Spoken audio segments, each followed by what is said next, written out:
ছো। তুমি কে গো বাছা? আমি এক পথিক।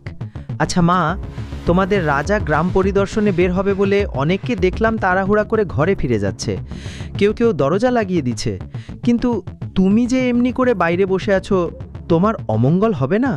আর বলো না বাপু, সাধে কি আর বাইরে বসে আছি মরতে। মরতে? এছাড়া আর কি?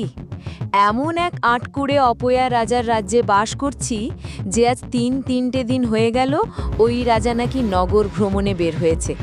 ওই রাজার মুখ দেখলে অমঙ্গল হয়, এই ভয়ে কেউ বাড়ির বাইরে পা দিচ্ছে না।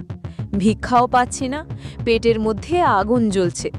শুনেছি এ রাজা নাকি এমনই অপয়া, সে যে পথ দিয়ে যায় সে পথই শুধু মরে না, যে মানুষ তার মুখ দেখে সে মানুষও জ্বলে যায়। পেটের জ্বালা আর সইছে না, ওই আটকুড়ে রাজার মুখ দেখলে যদি মরতে পারি সেই